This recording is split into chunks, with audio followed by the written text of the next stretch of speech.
Welcome, everyone. I'm here with Christina Frith and Camila Nati, who are founding members of Bermuda Advocates for Safe Technology, as well as Eugene Dean of Green Rock. And we're going to talk about the moratorium on 5G and the consultation that's going on around the health and environmental impacts of 5G. So what are the concerns that are being raised by residents in Bermuda and by your organizations? Well, greetings, and thank you for having us on this show.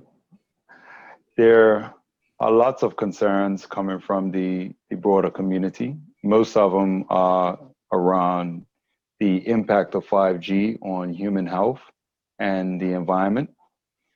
I think, people are very aware of, the dangers associated with radiation or wireless radiation.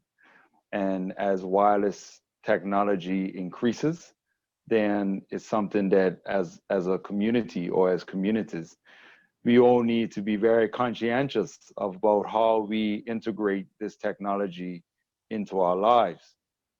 One of the major concerns is that whilst we're able to, I guess, determine the extent to which we use wireless technology in our homes at the moment, our understanding of the way that 5G is being deployed around the world would mean that all of a sudden, our entire community in a space like Bermuda that's only 22 miles long would be exposed to wireless radiation without having a choice or a say in it. The implementation of the infrastructure just means that all of a sudden you have antennas in close proximity to residential areas, to restrooms, to schools, to business areas and things of that nature. So all of us will be exposed to it. And that's a genuine concern, especially when you have a community that is unaware of the potential risks to their own health and to the environment. So that's pretty much where that comes from. There's also been some research done, and there are advocates in the community around the impact on birds and bees and tree canopy and things of that nature. However, at the moment, really, like, human health is the key concern that people have. What is it that you want the residents of Bermuda to know and people to know about what is happening in Bermuda? Well, I guess the key thing is for people to be informed. At the moment, it's like we're asking people to give input to something that they're generally not aware of. So if we're going to ask people for input, you want it to be informed. And so, our understanding. So while in support of your comment, yes, we're very thankful that this public consultation is happening. What we're saying is that if we're going to do it, then let's do it properly. Let's make sure that people have the time to actually digest information. And let's put systems in place that ensure that information is disseminated throughout the community so that people can make informed decisions. Short of that, it comes across as a scenario where we're just checking a box, and really, at the end of the day, profit is being put over the interests of people. So that would be our concern, and that's why we're looking to slow the process down, just to make sure that people get a chance to learn more. And I've learned a lot personally from our affiliation with Bermuda Advocates for Safe Technology. So I know that Christina and Camilla have a lot of input or several comments in regard to this. I'd love to add to that, if I may. Thanks, Eugene, and thanks for having us, Theodora, and welcome to everyone who's watching this right now. I think one of the important things to remind the Bermuda population of is that everyone's voice matters, and that we don't want people to feel defeated before they even have a chance to try to understand and glean the implications of 5G small cell technology pervading a very tiny island. I think I'm seeing from some of the comments on our social media posts and on our news outlets that have just released our public letter to the community and to the regulatory authority, that there are a number of voices that can come in fast and come down on people very hard, and it can be very intimidating to people who have concern and have worry.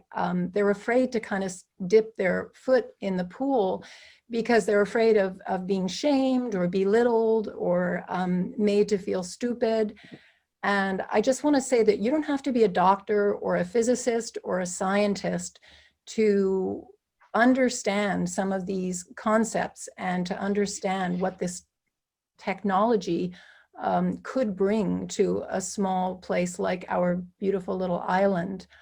You just need time. You need people to help you understand. And we really want to hold a space and a posture of learning and respectful consultation.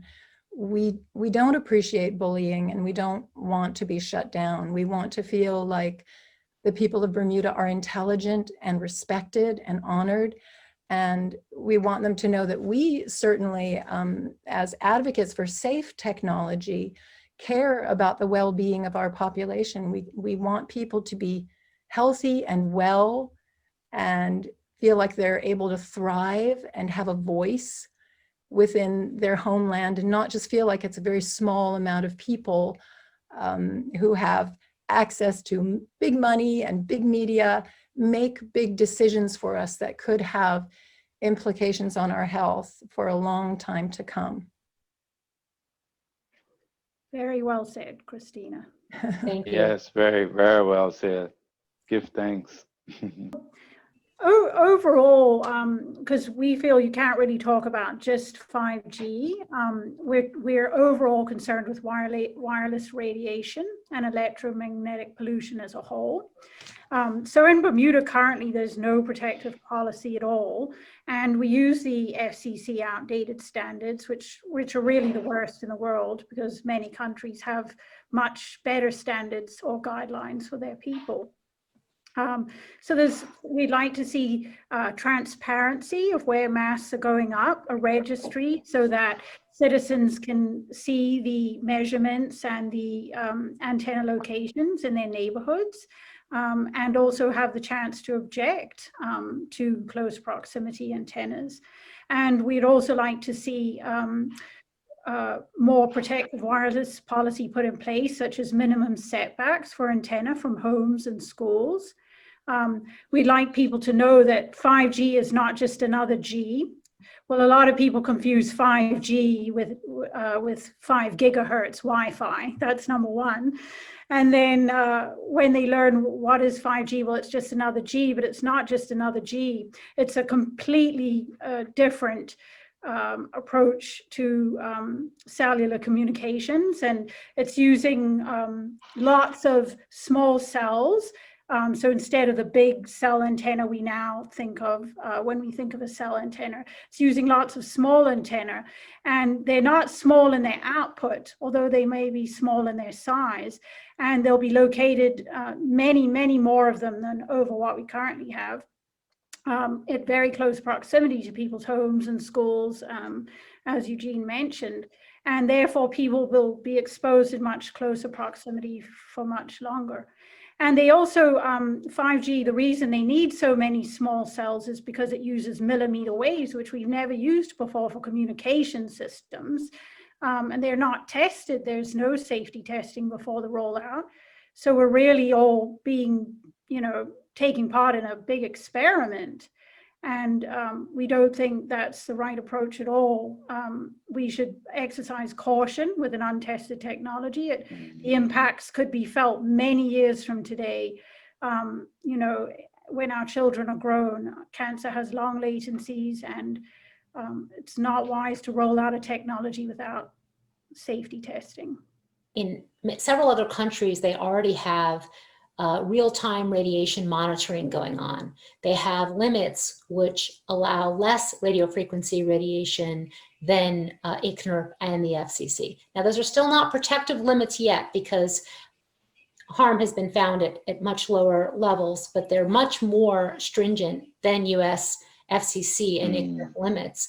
And in our community, and it sounds like this is something that you're talking about now, if you want to know where a small cell is, and small is an industry term, there's a map online, like in Montgomery County, where you can go on. It's like a Google map, and you can see where all the antennas are, as well as where all the proposed antennas are. And this kind of transparency is missing in a lot of governments. New Hampshire just issued their report.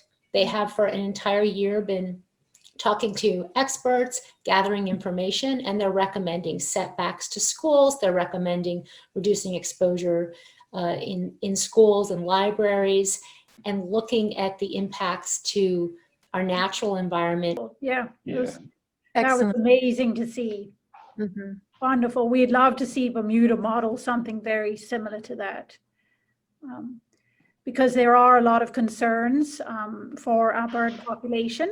A very, a highly respected, wonderful conservationist by the name of Dr. David Wingate, an ornithologist,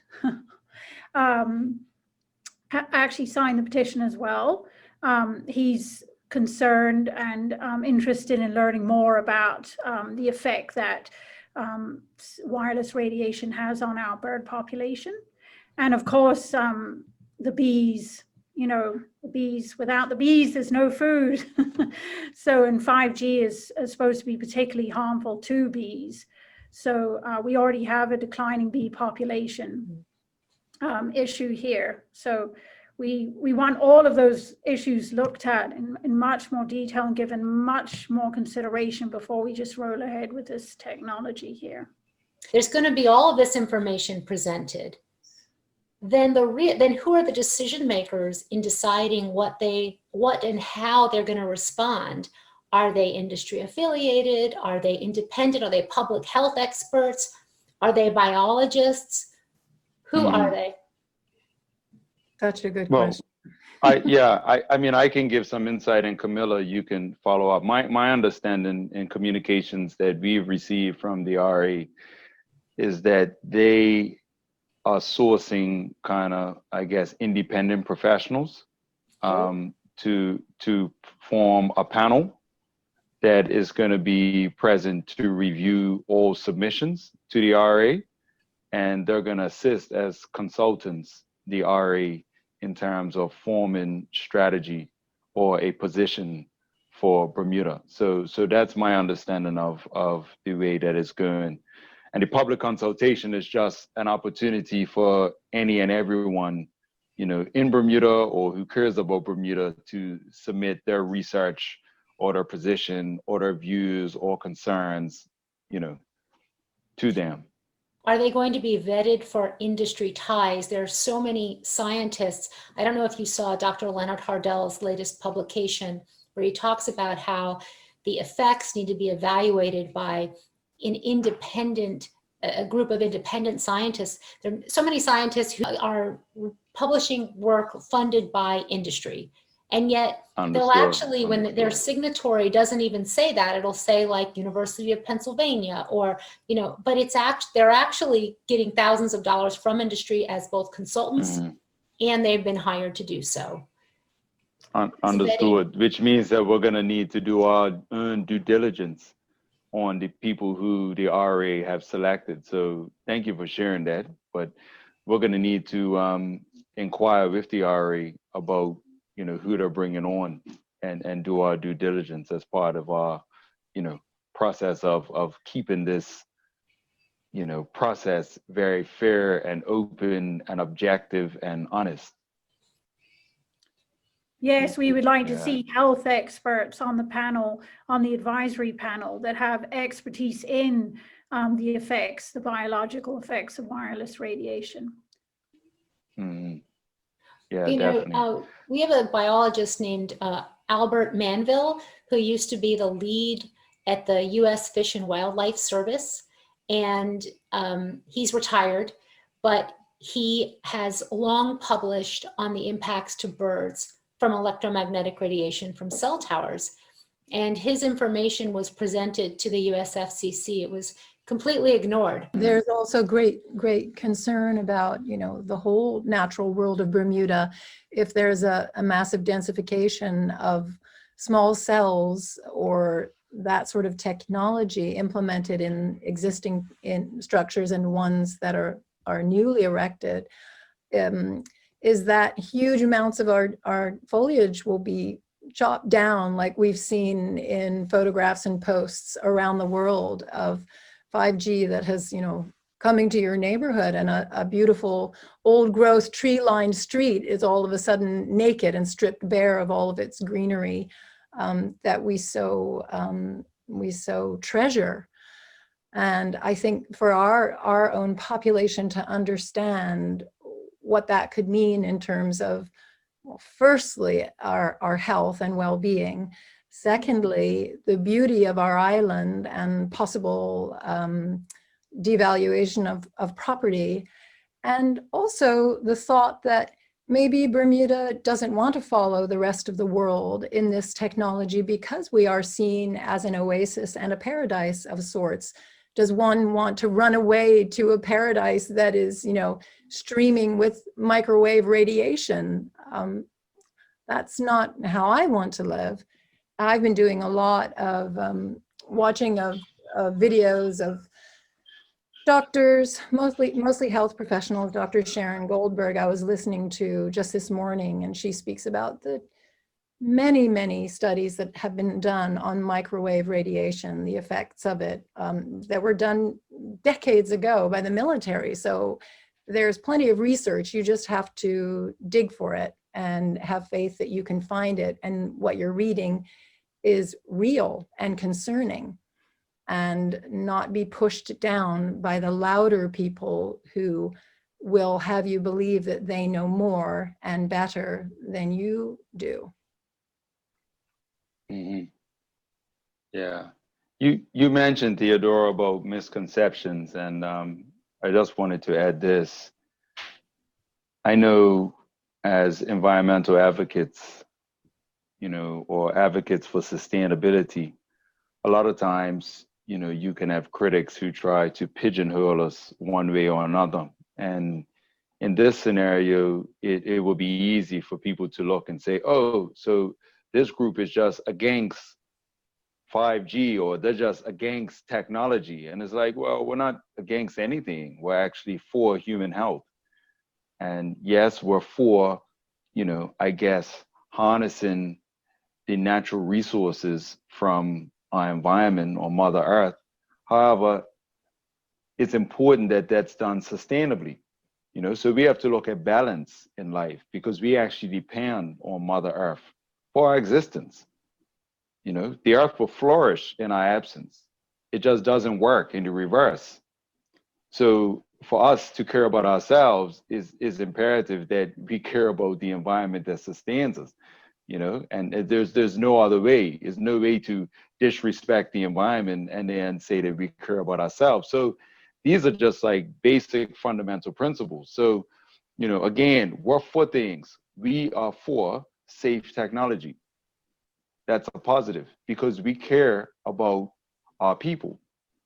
And that should be something that people are thanking us for, rather than running at us in opposition. Now, at the end of the day, if there's technology that can be implemented that enhances, right, our productivity and moves us forward technologically, that's safe, then fine, we're in full support of it. And that's all we're really looking for. So that's one of the misconceptions that happens, where we get pigeonholed in one way, and we constantly have to shift the conversation positively to say, this is what we're for. And us being for that, then we're supporting you and your family and your children and your community. Yes, very true, because we advocate for fiber optics to the home or business. It's safe, it's reliable, it's secure. I mean, you get a better connection, and that's an excellent alternative. So we advocate for hardwired connection. Technology's brought so many benefits to our life, but ultimately that's what technology should be for. It should be for our benefit. If it's not for our benefit and it's to the detriment of our health and our family's health and our environment, then what's the point? We need sustainable, safe technology, and that's what Environmental Health Trust is working on. You know, and in addition, something about 5G that is a whole bucket of, it's like an onion to open, is the issue of the energy consumption from all of these devices, because you're going to have all of these new, they're called small cells, but they're nothing small about them, all of these new installations of antennas, and they're going to be connecting to millions of new devices, really billions of new devices. All of those are using energy to manufacture, conflict minerals in the production, and then they have a short lifespan. And are they really helping us? I mean, I think if we just think thoughtfully about the technology that we're choosing, and more responsibly about it, you don't have to have everything be wireless. There's a lot that we can do that isn't wireless. Has there been a needs assessment done in Bermuda looking at who needs what and how? We find that this is an important thing that needs to be addressed before rolling out new technology. We found, like, in certain apartment buildings, they don't have access. How do we get people what they need in the safest and most responsible way? Has that been done? Well, Bermuda is very small. I mean, we're only 21 square miles, so wired connections are actually ideal for Bermuda, and most people have wired connections.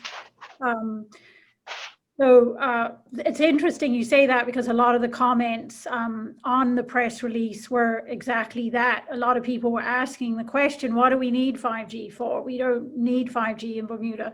I don't think anybody's asking for 5G. And at the end of the day, it saves you another $1,200 on a new iPhone because your old one won't work with 5G. So we would like for the government to really do a cost benefit analysis, and what are the costs in health care? What are the rising healthcare costs going to be in the long term? And the security and safety issues, those should all be factored into the cost benefit analysis. I think it's really exciting. I mean, if there can be something exciting in all of this, I think it's really exciting that the whole world is connected through this conversation, and that we're getting messages and comments from people throughout the world. And in a way, it's a family of people who are concerned about a new technology that hasn't been proven safe. And to me, it's very heartening, because it just shows a whole body of humanity that really cares for one another. And, it oftentimes takes adversity and difficulty to bring people together and make us realize how connected we really are.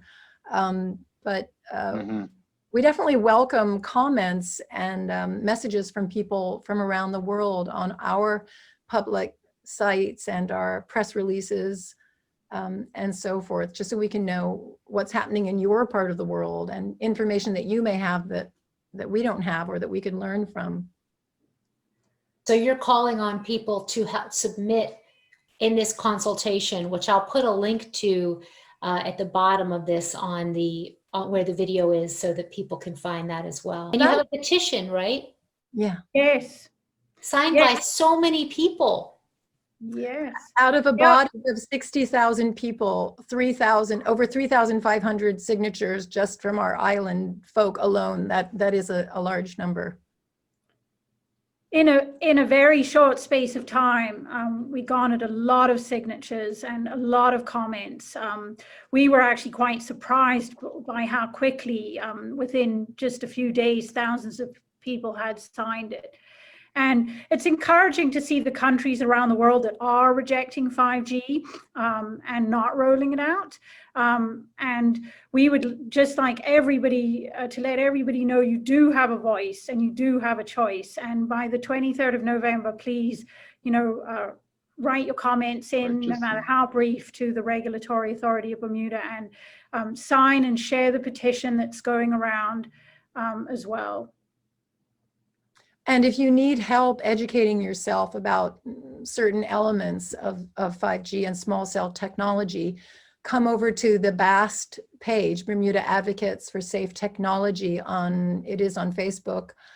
Just reach out to us, reach out to Green Rock, and we'll do our best to just help you understand what's involved here.